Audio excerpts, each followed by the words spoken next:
नमस्कार, this is Arun from UPSC classes और मैं आप लोगों को आज के चर्चित विषय के बारे में बताना चाहूँगा। सबसे पहली बात तो ये है कि जितने भी एस्पिरेंट्स हैं, चाहे यूपीएससी के हों, एसएससी के हों, स्टेट लेवल के एग्जामिनेशन के हों, या जितने भी जीके जीएस की तैयारी करने वाले बच्चे हों या कंपटीशन का तैयार करते हों, उन सभी के लिए बेहद ही इम्पोर्टेंट है। साथ में सभी भारतीयों, एशियाई और इंटरनेशनल लेवल पर लोगों को जानने का विषय है कि मैं क्या बताने वाला हूँ। तो मैं बात करने वाला हूँ भारत की कृषि व्यवस्था के बारे में और कृषि व्यवस्था के रीढ़ की हड्डी कहे जाने वाले व्यक्ति के बारे में। जी हाँ, बहुत ही इम्पोर्टेंट टॉपिक है। वीडियो पूरा देखना, लास्ट तक देखना, एंड तक देखना, क्योंकि इससे रिलेटेड हर एक लाइन आपके एग्जाम के आंसर में आने वाली है, चाहे वो डेट से पीरियड से जुड़ी हो, चाहे वर्क से जुड़ी हो, या डिपार्टमेंट से जुड़ी हो, या आपके किसी भी क्वेश्चन आंसर का जवाब ये हो सकता है। तो आप वीडियो को अंत तक देखें और अगर जानकारी अच्छी लगे तो चैनल पर बने रहें, सब्सक्राइब करें, ज़्यादा से ज़्यादा लोगों में शेयर करें, जिससे कि और भी लोगों को बेनिफिट मिल सके। हाँ, एक चीज़ सबसे ज़रूरी बात कि अगर कोई डाउट्स होता है या कोई कन्फ्यूजन होती है तो प्लीज़ मुझे कमेंट करें, जिससे मैं और भी आपको सोल्यूशन दे सकूं, या अगर कोई कमी लगे प्रेजेंटेशन में या किसी भी तरीके के वॉइस में या किसी भी प्रॉब्लम में, तो वो भी आप मुझे सजेशन दे सकते हैं, मुझे अच्छा लगेगा।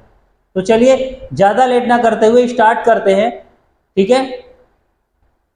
हम जानेंगे भारत के एक ऐसे सूरमा के बारे में जिसके बदौलत भारत देश एशिया और साथ साथ विश्व में कृषि प्रधान देश बना, या यूं कहो भारत कृषि पर आत्मनिर्भर देश बन गया।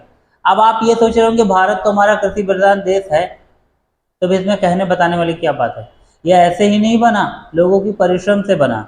जैसे हमारे देश की आज़ादी खुद ब खुद नहीं मिल गई, लोगों ने क्रांतिकारी आए, क्रांतियाँ करी, बलिदान दिए, बहुत परेशानियाँ उठाई गई महिलाओं पुरुषों द्वारा, नेताओं द्वारा, क्रांतिकारियों द्वारा, तब जाके कहीं आज़ादी मिली। वैसे बातों में तो बताना ये भी आसान नहीं है कि क्या क्या किया गया, ठीक है। फिर भी भारतीय लोगों को ये जानना चाहिए कि 14 अगस्त और 15 अगस्त की जो रात हमें देखने को मिली, एक 14 अगस्त यानी त्रासदी की रात और एक 15 अगस्त यानी आज़ादी की रात, वो दोनों देखने को हमें मिली तो बहुत मुश्किल से मिली। तो इसी तरीके से भारत एक कृषि प्रधान देश बना है आज, तो इसके पीछे भी लोग हैं, कारण है। तो मैं उन लोगों के बारे में ही बात करने वाला हूं, लेकिन साथ साथ एक दुखद समाचार भी है आज के समय में, जिस वक्त मैं वीडियो बना रहा हूं। दुखद समाचार आप लोगों के लिए नहीं है, पर हाँ, एक ऐसा मील का पत्थर जो भारत की कृषि प्रधान देश होने का कारण था, वो हमसे दूर हो गया, वो चला गया है। जी हाँ, हम बात कर रहे हैं भारत में हरित क्रांति यानी ग्रीन रेवोल्यूशन के जनक कहे जाने वाले व्यक्ति एमएस स्वामीनाथन, जिनका इस गुरुवार यानी कि 28 सितंबर 2023 28 सितंबर 2023 को स्वर्गवास हुआ। इनका निधन चेन्नई में हुआ। सबसे पहले मैं तो इनके बारे में बताना चाहूँगा। 1999 में टाइम मैगजीन ने एमएस स्वामीनाथन को 20वीं सदी में एशिया के सबसे प्रभावशाली व्यक्तियों की लिस्ट में शामिल किया था। भारतीय सरकार ने 1967 में एमएस स्वामीनाथन को पद्मश्री और 1972 में पद्म भूषण से सम्मानित किया था। एमएस स्वामीनाथन का जन्म 7 अगस्त 1925 को हुआ था। 7 अगस्त 1925 को इनका बर्थ हुआ था और डेथ इनकी 28 सितंबर 2023 को हो गई। इनकी एज 98 ईयर थी जिस टाइम ये स्वर्गवास हुए। सच कहें तो स्वामीनाथन ही वो व्यक्ति थे जिनके रिसर्च से भारत देश में खूब ज़्यादा गेहूं का, धान का उत्पादन हुआ और हम यानी भारत देश इस तरीके से कृषि में आत्मनिर्भर देश बन पाया। डॉक्टर एमएस स्वामीनाथन के रिसर्च वर्क के चलते न सिर्फ भारत गेहूं और धान के उत्पादन में, बल्कि अन्य अनाज उत्पादन के क्षेत्र में भी आत्मनिर्भर हुआ। और साथ साथ भारत खुद के लिए उत्पादक देश नहीं बना, बल्कि अनाज का बड़ा निर्यातक देश भी बना, आत्मनिर्भर तरीके से, बिना बाहरी देशों की मदद लिए। स्वामीनाथन जी किसानों के अधिकारों एवं पर्यावरण को नुकसान हुए बिना अच्छे तरीकों से खेती करने एवं ग्रामीणों के विकास के लगातार हिमायती रहे थे। अब हम पॉइंट वाइज जानेंगे कि एमएस स्वामीनाथन ने किन किन पॉइंट्स पर अपने आप को प्रेजेंट किया भारत में और कैसे कैसे वो आगे बढ़े और आज भारत में इतना बड़ा नाम है।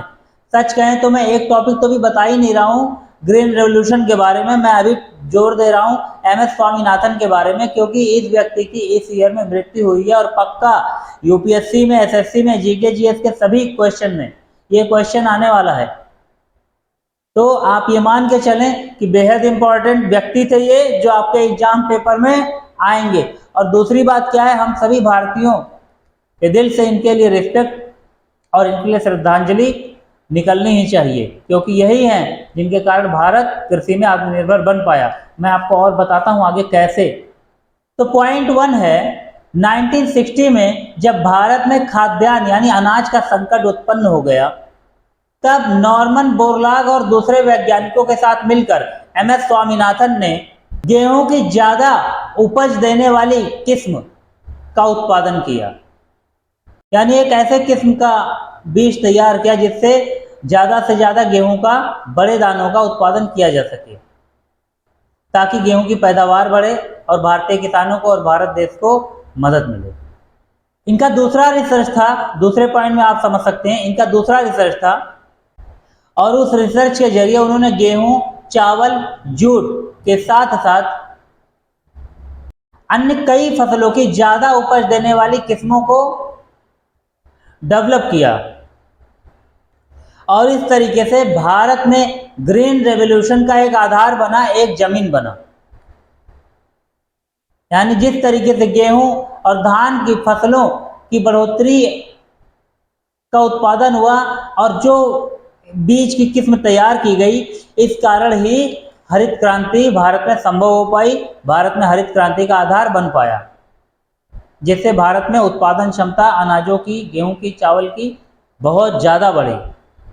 यहाँ तक कि हम खुद ही नहीं संकट में जूझे हुए थे, बल्कि हम अनाज का बेहतर उत्पादन करके विश्व में अनाज का निर्यातक भी बन पाए। तो ये छोटी नहीं, बहुत बड़ी बात है। आप आज जब गर्व से कहते हो कि भारत एक कृषि प्रधान देश है, तो सिर्फ इसलिए नहीं कि कृषि की ज़्यादा पैदावार होती है, इसलिए कि पैदावार करने की अन्य किस्में, चावल की, गेहूं की, अन्य उत्पादन के अनाजों की तैयार की गई, जिसमें सबसे बड़ा श्रेय भारतीय एग्रीकल्चर वैज्ञानिक एमएस स्वामीनाथन जी का था। इसलिए बोलेंगे क्योंकि अभी आज है संडे, 3 दिन पहले उनकी मृत्यु हुई है। थर्ड पॉइंट में बताना चाहूंगा कि एमएस स्वामीनाथन ने जूलॉजी और एग्रीकल्चर साइंस से बैचलर की डिग्री प्राप्त की थी। उन्होंने 1943 में बंगाल में पड़े अकाल की मार और देश में अनाज की भारी कमी को देखते हुए इस एग्रीकल्चर के क्षेत्र में उतरने का निर्णय लिया। फोर्थ पॉइंट में कहूं, स्वामीनाथन जी ने 1972 में Indian council of agricultural research के डायरेक्टर का पद संभाला और ये पद उन्होंने 1979 तक संभाला, यानी कुल मिलाकर 7 साल तक ये agriculture council of research and development centre के डायरेक्टर रहे। 1982 से 1988 तक ये इंटरनेशनल राइस रिसर्च इंस्टीट्यूट के भी डायरेक्टर रहे, यानी Bharat international rice research institute के ये बोर्ड ऑफ डायरेक्टर रहे। 1979 में, फिफ्थ पॉइंट की हम बात करें तो 1979 में इन्हें एग्रीकल्चर मिनिस्ट्री में प्रिंसिपल सेक्रेटरी बनाया गया और साथ साथ 1988 में इन्हें international union of the conservation of nature and natural science of resources का हेड बनाया गया और सबसे बड़ा अवार्ड इन्हें मिला 1986 में Albert Einstein world award of the science से सम्मानित किया गया। तो ऐसे थे हमारे MS स्वामीनाथन, जिनके बारे में सिर्फ भारत ही नहीं एशिया में और विश्व में डंके बजते थे। भारत की कृषि और साथ साथ एशिया और साथ साथ विश्व के कृषि उत्पादन में, रिसर्च में इनका एक बेहतरीन नायाब योगदान है। इसलिए ये भारत के हरित क्रांति के जनक भी कहे गए और साथ में भारत का कृषि समाज हमेशा इनका ऋणी रहेगा। तो ऐसे व्यक्तियों को सदा नमन है और ऐसे टॉपिक के साथ हम आते रहेंगे और आपका नॉलेज इन्हेंस करते रहेंगे। आशा करता हूँ ये वीडियो आपको अच्छी लगी होगी। ऐसे नए वीडियो और टॉपिक के लिए जुड़े रहें हमारे चैनल के साथ। मिलते हैं नए वीडियो में नए टॉपिक के साथ। जय हिंद, जय भारत।